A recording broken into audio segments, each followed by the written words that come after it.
Alright guys, papunta na kami sa barbershop para sa haircut ni Amon. And let's see kung magpapagupit din ako. Okay. So dito kami dadaan ngayon sa likod ng Sorrento. Kasi mas malapit ang mga shops dito sa likod. May shortcut. So buti na lang bukas pala yung back door ng or yung back gate ng I think 7 a.m. to 7 p.m. or earlier, pero hanggang 7 p.m. lang daw. Kaya buti na lang kasi I think it was last week, umiikot pa ako, dumadaan pa ako sa harap papunta sa likod. So mas mahirap yun kasi mas malaki yung distance na dadaanan namin. At least ngayon mas malapit na lang, ilang minutes lang. So mga 2 minutes, nandun na kami sa mga bilihan ng pagkain at pagupitan. So easier access kumbaga, no? So maraming mga taga rito na nasa likod lang yung work nila. Diyan na sila dumadaan. And dahil medyo makipot yung kalsada doon, nagko-cause din ng traffic kung minsan. Pero mabilis lang naman. So mga few minutes lang yung mga traffic na nangyayari. And ang kagandahan dito sa location namin right now, very peaceful. Actually guys, tong building na to, itong condo na to, parang wala pang mga taong nakatira. Pero kasi bagong gawa po yata ito. Itong nasa left ko. Pero itong nasa right ko, yan, puno na yan. Palibot, the whole na nasa side ng Sorrento. So ang kagandahan nga dito may mga amenities like swimming pool, jogging area, basketball, and ang kagandahan din just like yung mga family starting family, they can safely walk around.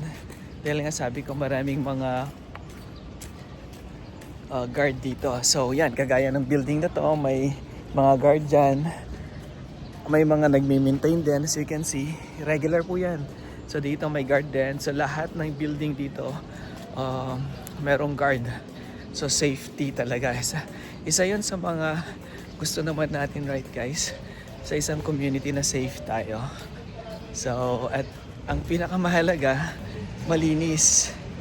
Actually guys, walang mga lamok naman lamok so far. Yun yung isa sa mga concern namin pagbalik namin dito sa Pilipinas, ay maraming lamok, sabi ko. So guys, dito sa Sorrento, wala pa naman akong na-experience na kinakagat kami ng lamok paglabas. And of course langgam, wala rin naman langgam even sa unit namin ngayon. Walang langgam, wala akong nakikita. Kasi nakita ko the other day na regular yung paglilinis nila dito para maayos ang community ng Sorrento. So again, saludo kami sa mga staff, mga security guards, mga nag-maintain sa kaayusan at kagandahan ng Sorrento. Kaya malapit na kami. Guys, ito yung gate. So dito kami dadaan. So guys, napakabait ng mga security guards dito. So nandito na kami yung back alley, as you can see. Ito yung back alley. So maraming mga bilihan dito, maraming mga stores.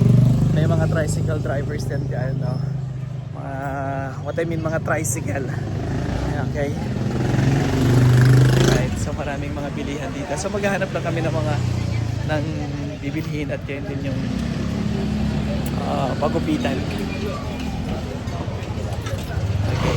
Meron din dito guys, BSF Security Force, Barangay Rosario. Ayan. So may basketball court. Ayan, basketball court.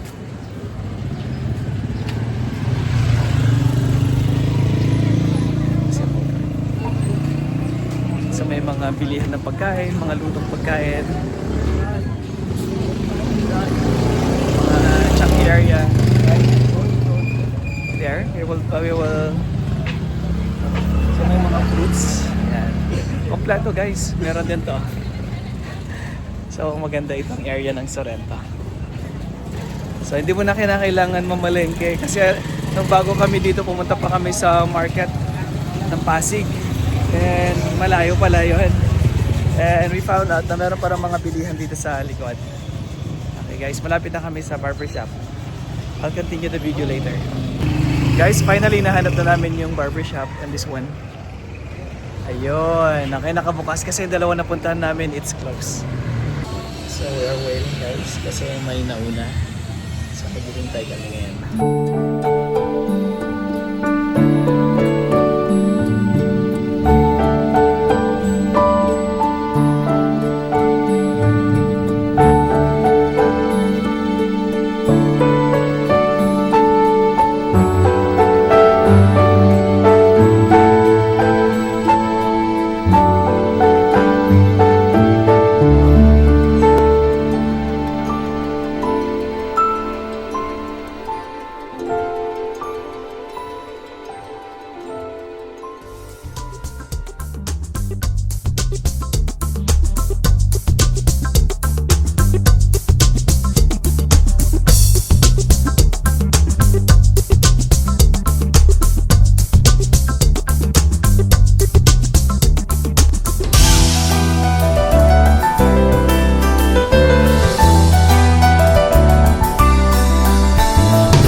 Guys, tapos na kami sa picture kay Kuya Eric. Salamat Kuya!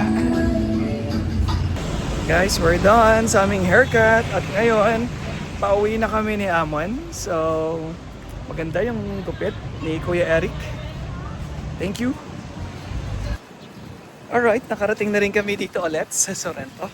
And, good thing, 100 pesos ang haircut kay Brother Eric Barbershop. At bumili rin kami ng, Sunrocks for yung color bleach. Guys, mura lang yung grocery na yun, 67, samantalang sa other groceries ay 80 pesos, 85. Kaya luckily na po may nakita kaming murang bilihan. No? And we bought then ng, I think 1/4 sugar yata yan, Amon, right? That's only 22 pesos yata, yung 1/4 nila. Tapos, bumili na rin kami ng gusto kong, nakita ko to guys, 555 Tuna Spicy Bicol Express and Mega Sardines. Nag-cravings, no? Ng sardinas. So, let's see kung masarap itong 555 sardines na to. At saka, what I mean, Mega Sardines yung isa pala. Mega Sardines and 555 Bicol Express. Okay? Okay guys, so see you again for our next video. Bye!